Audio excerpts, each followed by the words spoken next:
Olá, tudo bem? Vamos à nossa primeira aula de informática aplicada e nessa aula nós vamos aprender sobre a origem e a evolução da informática.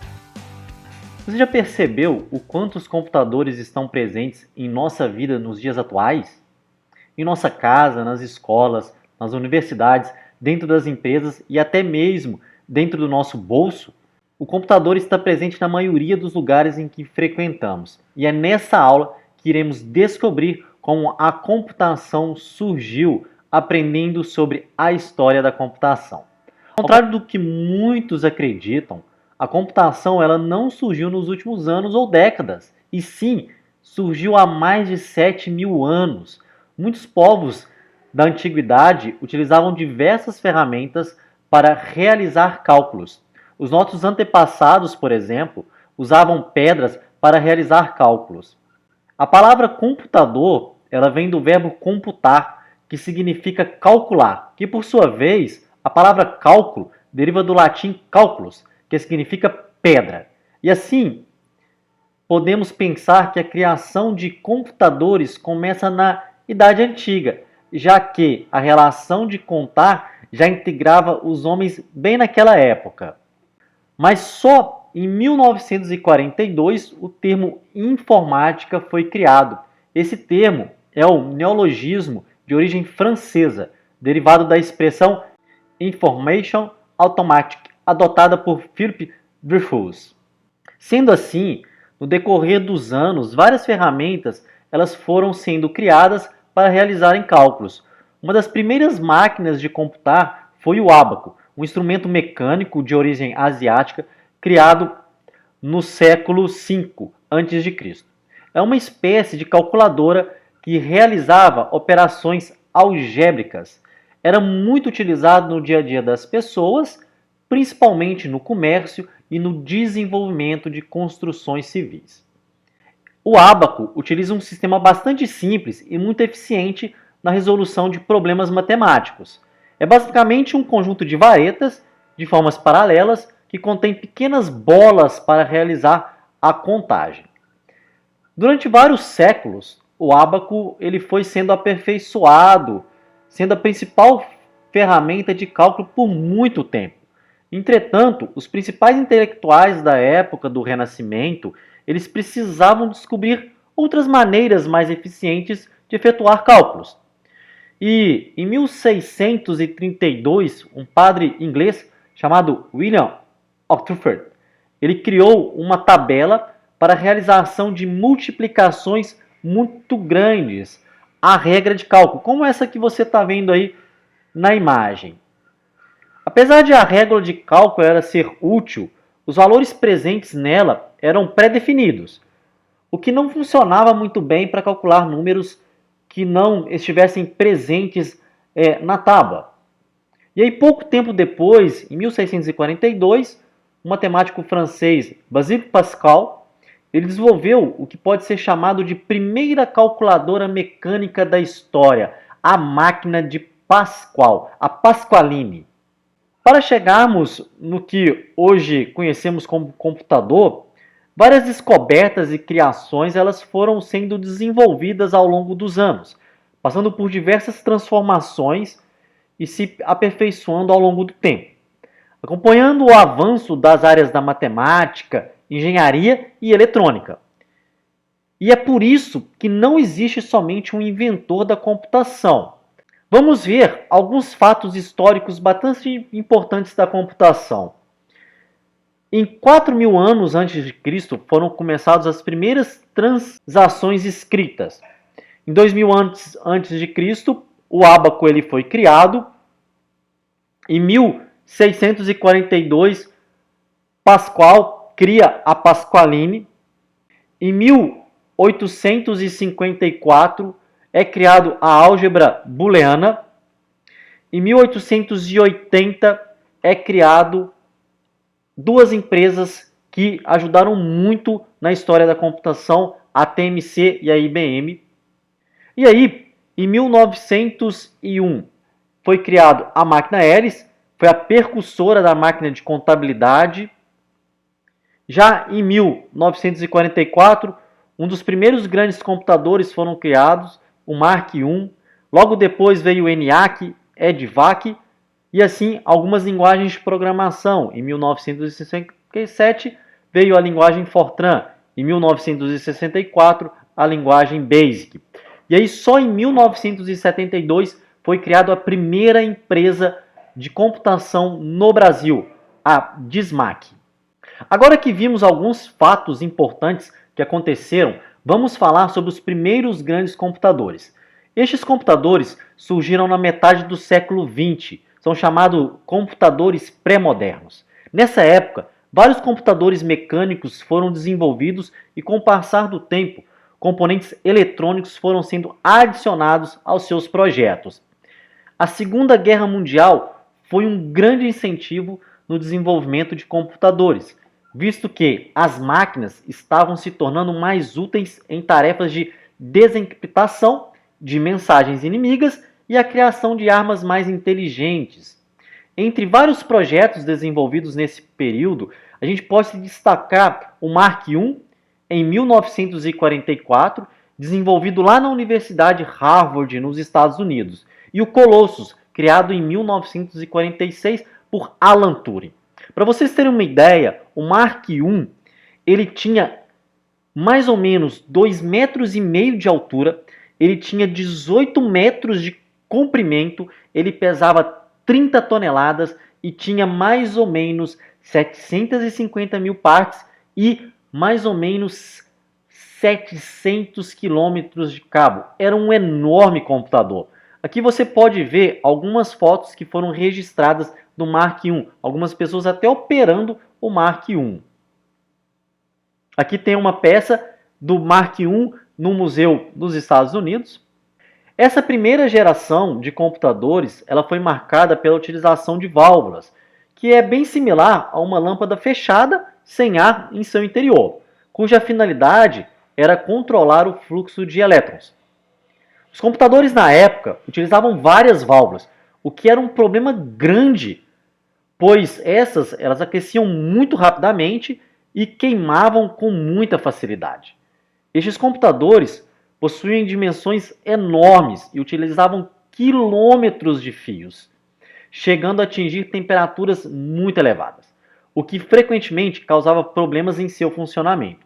A maioria dos programas era escrito na linguagem da máquina. As pessoas, através de cabo, elas tinham que conectar fazendo a sua programação. Então, caso, por exemplo, alguém quisesse fazer um cálculo de uma trajetória do míssil, ele precisava calcular exatamente através de cabo essa trajetória para que pudesse enviar o míssil. Em 1946, ocorreu uma revolução no mundo da computação com o lançamento do ENIAC. Ele foi desenvolvido pelos cientistas norte-americanos John Eckert e John McCready. Essa máquina era em torno de 1000 vezes mais rápida que qualquer outra máquina existente na época. A principal inovação foi a computação digital, muito superior aos projetos mecânicos analógicos desenvolvidos até então. Com o ENIAC, a maioria das operações eram realizadas sem a necessidade de movimentar peças de forma manual, e sim pela entrada de dados no painel de controle. Cada operação podia ser acessada através de configurações padrões de chaves e switches. O ENIAC ele era 1000 vezes mais rápido que o Mark I, mas ainda ele era muito grande. Ele tinha aproximadamente 170 metros quadrados, ele pesava 30 toneladas e tinha mais de 10 mil capacitores.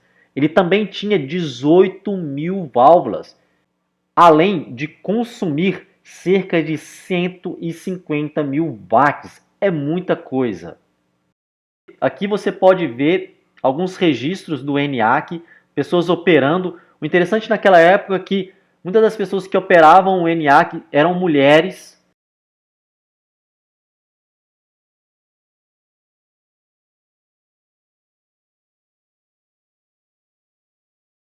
Nessa época também foi criado o EDSAC, um dos primeiros computadores que utilizava o conceito de programa armazenado. É importante destacar também que nesta época foi criado o primeiro computador a utilizar os conceitos de von Neumann, o UNIVAC 1. O Univac ele foi produzido em escala comercial. Na época foram vendidos ao todo 15 unidades deste computador. Na sua segunda unidade, ela foi vendida para a General Electric. Este computador ele foi conhecido por prever a vitória do presidente Eisenhower nas eleições de 1952 nos Estados Unidos. Seu tamanho era um pouco razoável com relação aos outros computadores, mas ainda era muito grande. Ele possuía em torno de 20 metros quadrados e pesava 5 toneladas. Um fato muito importante que não podemos deixar de falar foi a contribuição que Alan Turing deu para a computação. Alan Turing foi um matemático britânico, pioneiro da computação e é considerado o pai da ciência computacional e da inteligência artificial.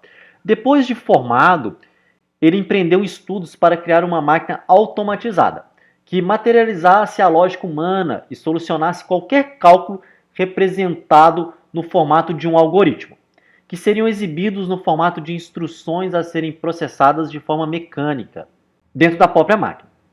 A máquina de Turing ela se tornou um protótipo dos computadores modernos. Alan Turing trabalhou como funcionário do governo britânico entre os anos de 1940 a 1941, e ele desenvolveu uma máquina capaz de decifrar o Enigma, um código utilizado pelos nazistas durante a Segunda Guerra Mundial, dando assim aos aliados uma vantagem que permitiu derrotar mais depressa a Alemanha. Porém, por se assumir homossexual em 1952, Alan Turing enfrentou um processo criminal, porque na época, na Inglaterra, a homossexualidade era considerada um crime. Ele foi destituído de seu posto Bletchley Park, o centro inglês de decodificação, condenado e castrado quimicamente. Com seu prestígio relegado, Alan Turing morreu aos 41 anos por intoxicação de cianeto. A princípio acreditavam-se que sido suicídio, mas estudiosos concluíram que o envenenamento se deu a remédios que ele compulsivamente tomava devido à castração química. Uma campanha de perdão ao matemático ele começou na internet, exigindo um pedido póstumo por parte do governo britânico. E aí, em 2009, o então primeiro-ministro inglês Gordon Brown se desculpou em nome do governo e no dia 24 de dezembro de 2013, Turing foi perdoado postumamente da condenação por prática homossexual pela Rainha Elizabeth II. Caso você queira mais saber sobre a vida de Alan Turing, não deixe de assistir o filme The Imitation Game, ou O Jogo da Imitação em português, um filme muito legal que vale a pena ver e conhecer tudo aquilo que Alan Turing fez para a computação. Outro fato muito legal nessa época foi a utilização da palavra bug, traduzindo para o português inseto. A palavra bug ela é utilizada para designar alguns erros, falhas ou defeitos ocasionados nos softwares e hardwares.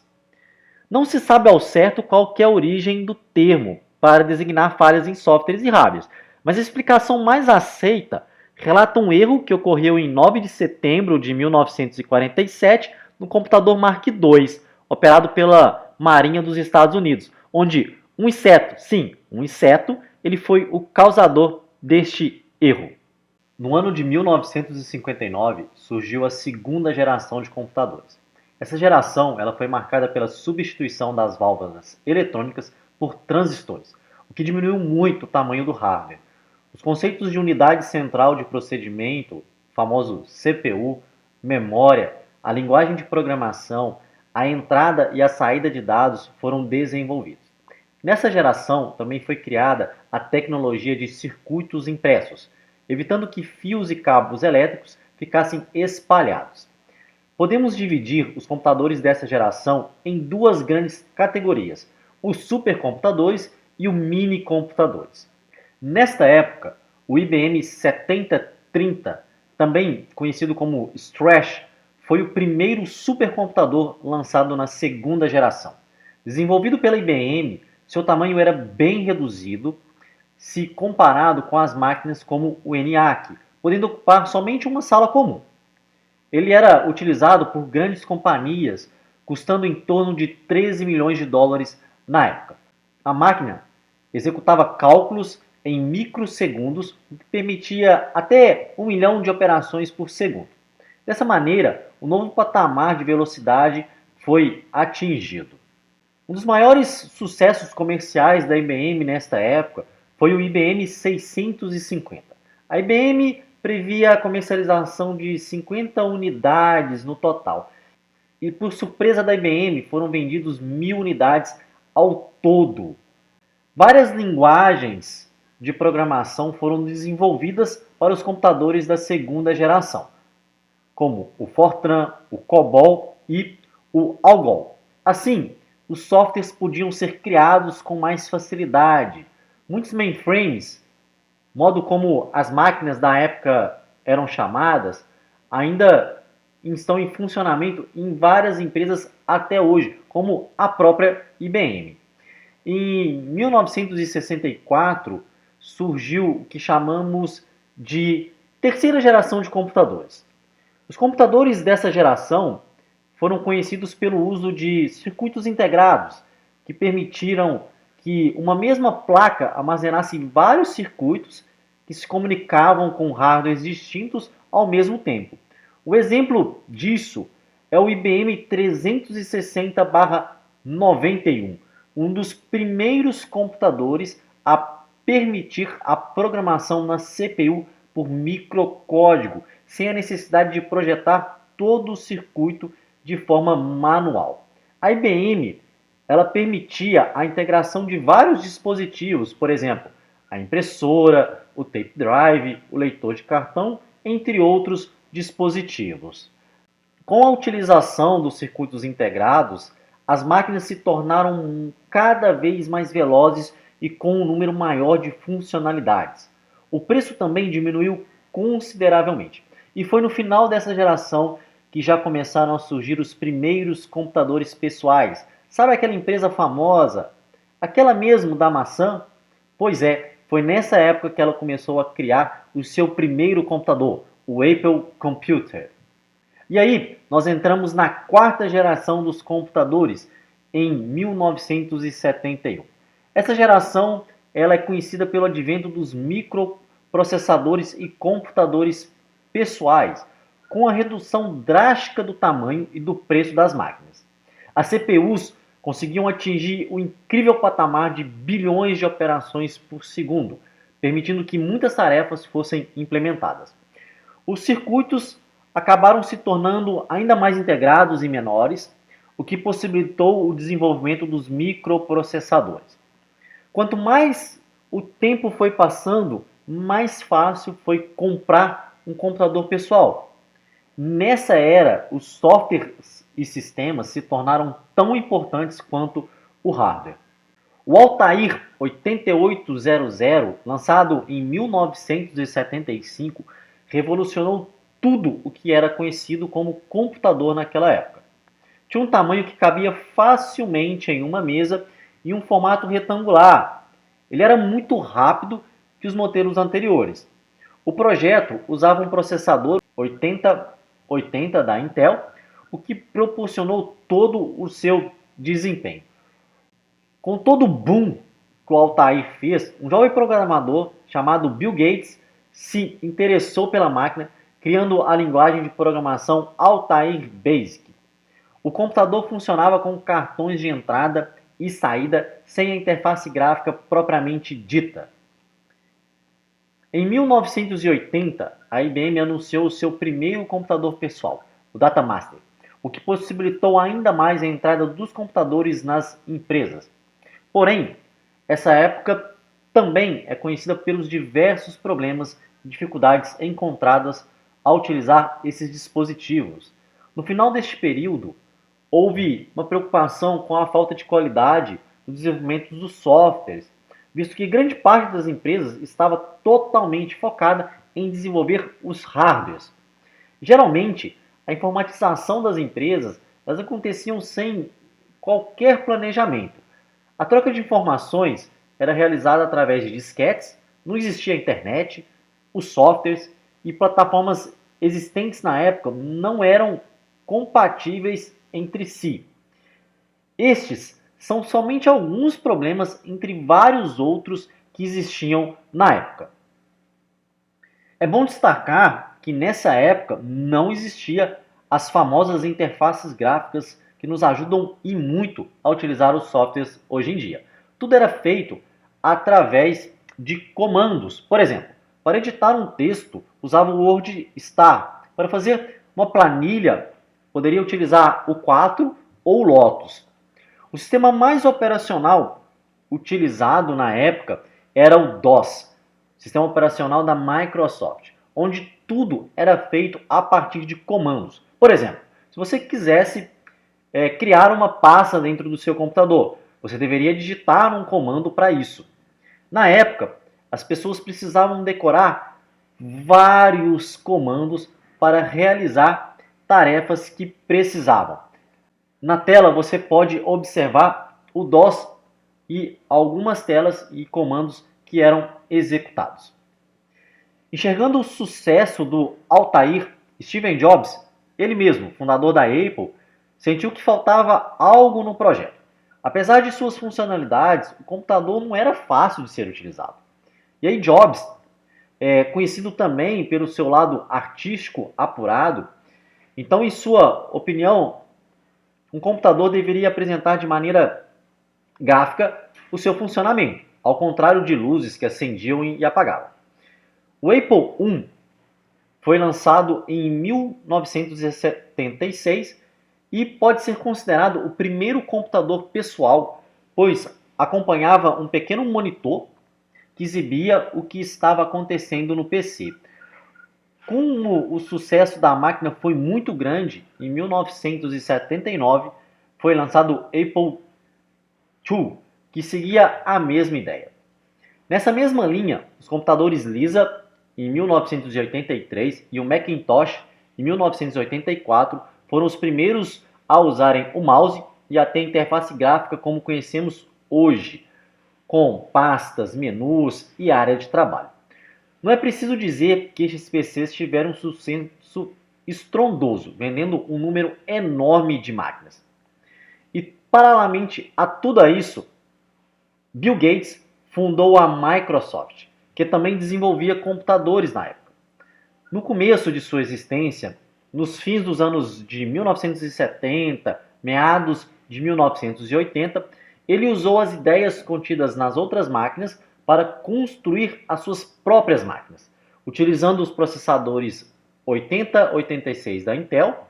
O primeiro sistema operacional da Microsoft, o MS-DOS, estava muito aquém daqueles desenvolvidos pelo Steve Jobs. E por esse motivo, Gates acabou criando uma parceria com Jobs e após algum tempo copiou toda a tecnologia gráfica do Macintosh para o seu novo sistema operacional, o Windows. E o Macintosh e o Windows se tornaram fortes concorrentes. Apesar de muitos falarem que a quarta geração de computadores ainda se perdura nos dias atuais, particularmente eu gosto da ideia de vários outros estudiosos e falar também que já estamos na quinta geração de computadores. A quinta geração ela tem como característica a simplificação e a miniaturização do computador. É tornar-se cada vez menor os nossos computadores, além de melhorar o desempenho e aumentar ainda mais a capacidade de armazenamento dos nossos dispositivos. A quinta geração era conhecida como a geração da inteligência artificial, da computação quântica e a nanotecnologia. Essa geração é composta por máquinas onde a capacidade de processamento de dados, as taxas de transferência e armazenamento foram consideravelmente aumentadas. Desde o início da geração e até hoje ocorrem diversos processos de diminuição do espaço físico. Computadores cada vez menores são criados a cada dia. A inteligência artificial, ela permite que os computadores reconheçam e aprendam a linguagem humana de forma autônoma, sem a intervenção do usuário. Já a incorporação da tecnologia quântica, ela permitiria aos computadores trabalhar com enormes quantidades de dados que ainda não são possíveis de processar. E a nanotecnologia, ela favorece a criação de componentes cada vez menores com maior capacidade de processamento e armazenamento. A quinta geração de computadores é portátil e se caracteriza pelo fato de que a entrada e saída de dados podem ser feitas a partir do hardware, mas também a partir do reconhecimento de voz ou facial. Um exemplo de computadores de quinta geração são os próprios smartphones, que possuem maior capacidade de armazenamento e velocidade do que um computador de quarta geração. Além disso, são pequenos, têm ligação à internet e reconhecem a linguagem natural e as expressões faciais. Antes de nós terminarmos esta aula, vai algumas dicas de filmes para que você aprofunde e conheça ainda mais sobre a história da computação. A primeira dica é o filme Piratas do Vale do Silício, que mostra a rivalidade entre os grandes gênios da informática, Bill Gates e Steve Jobs, e o surgimento da microinformática em um mundo de computadores gigantes e restrições de acesso à informação. A segunda dica é o filme Jobs. Estrelado em 2013, ele conta a história de nada mais, nada menos que Steve Jobs, o fundador da Apple. Para quem gosta de rede social, vale a pena muito ver o filme que conta a história de Mark Zuckerberg, analista de sistema, graduado em Harvard, se senta na frente de um computador e começa a trabalhar em uma nova ideia e em apenas 6 anos e 500 milhões de amigos mais tarde, Zuckerberg se torna o mais jovem bilionário da história com o sucesso da rede social Facebook. Então vale a pena muito ver o filme A Rede Social, lançado aí em 2010. Outro filme muito interessante é a Teoria de Tudo, filme lançado em 2014 que conta a história do físico Stephen Hawking. Também não deixe de assistir o filme O Quinto Poder, lançado em 2013, que mostra a fundação do polêmico website Wikileaks.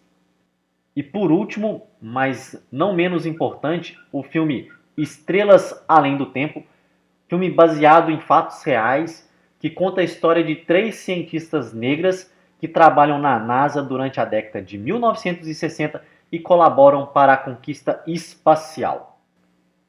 É isso aí, nós vamos ficando por aqui. Eu espero que você tenha gostado. Um abraço e até a nossa próxima aula.